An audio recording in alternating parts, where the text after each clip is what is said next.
You know, I've come to the conclusion that gamers are just ridiculous. Now, this is coming from a gamer himself who play games and this and that and whatever. And yeah, I'm spiritual, so yeah, I talk about seeming retention, spirituality, and yeah, we're gonna even talk about gaming on this channel. But it's all like the behavior. Anyways, I'll get into it. I just got off of playing a few matches, just chilling, just drinking my coffee, just chilling. And sorry, I take a sip. I said coffee, never really wanted to sip. Um, yeah, I'm just sipping on my coffee, just playing a few matches, just chilling. And like several players, I've come across a few players like within that I played for like what, 30 minutes, and I matched up against a few like three, four, and they all teabagged. They all teabagged, and it's ridiculous. It's ridiculous. Now I know that people to non gamers that's just, you're like, oh my god, what is that? But to gamers, like it's like it's a language, kind of like with sports and your sign, your lingo and your sports. You got your sports talk and you talk. I'm not a sports guy, but it's the same type of thing. It's just in the gamer world. It's a language you learn when playing games. You know when someone's teabagging you, that is disrespect. Any gamer that's listening to this will know. Anyways, and so like they'll teabag. Like they let's say like you win a couple matches, they win a couple matches, and then they'll teabag you. Like, oh my god, like they say basically they're saying like, oh my god, I'm so much better than you. You suck. I'm gonna teabag and flaw my win. Like they do that a lot, or they'll a lot of times they'll run. But if they're really overly confident and they just feel like that you're just that your skill level is so much lower than theirs, then yeah, then they'll teabag you. And the reason why that's so stupid is because like no skill is required to play these games. So these people are literally just getting on these games just to feel a certain type of way. So they're feeling like it's a thing in psychology called inferior superiority. Basically, whenever you do one small thing that's like a small feat, they feel like superior over it and then they flaunt it. And that's basically what's going on in the whole gaming world is we got a bunch of people who feel inferior to the whole world, which is why they go to the gaming and they're addicted to the gaming world.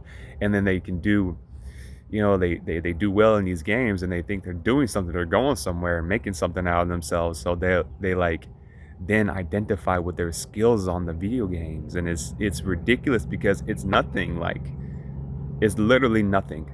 It is nothing.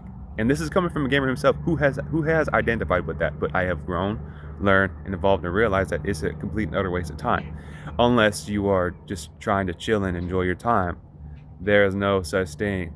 Doesn't matter, as long as time wasted is enjoyed. But these people are getting on here and identifying with it.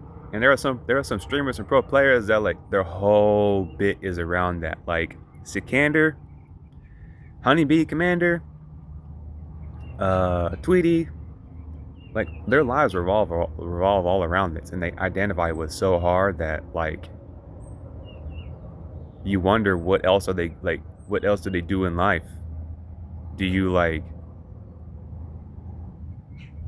I don't know, eat healthy? Do you visit your parents? Do you live like a normal life? Like, are you just isolating? I know Honeybee's married, but she the same? I can say I'm not really saying. I guess I say Honeybee's got more of a active life, but there are hundreds and thousands of others that. What are you doing, bro? And you're not even making money.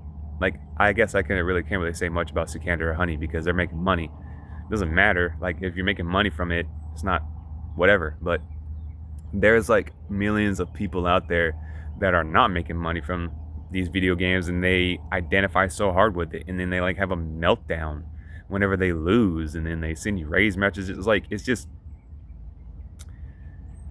I know where that's coming from. That's just coming from unhealed, like dealing with your unhealed crap. Like, you're rejected from the world, parents probably, friends, girlfriends, like just there's a bunch of rejects getting online and trying to get like a accomplished feeling out of it or whatever.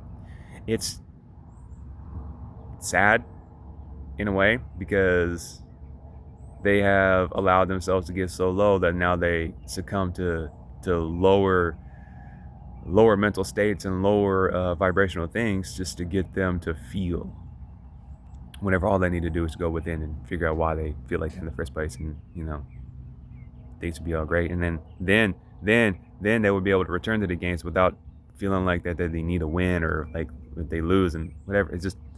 It's basically coming from unhealed stuff, is where these behaviors are coming from, like the teabagging, the raised messaging. Because they're not only in Mortal Kombat. You can just sit at point blank like, oh, it's Mortal Kombat, it's bloody and gory. You can see the same crap in Pokemon, except for you don't get teabag. It's can't really teabag, but you get raid messages. You get raid messages like, The only thing I can say to that is wake up, people, and turn the console off and go do something about yourself. Like, for real, man, you're gonna do yourself and the planet a favor. You're just making yourself worse by getting on these games and trying to identify with them. Here's a book to go read: How to Raise a Healthy Gamer by Dr. K. Go read it. Change your life. This is not a promotion or whatever. Like, I read that book and it has changed a lot. So if it helped me, it can help you.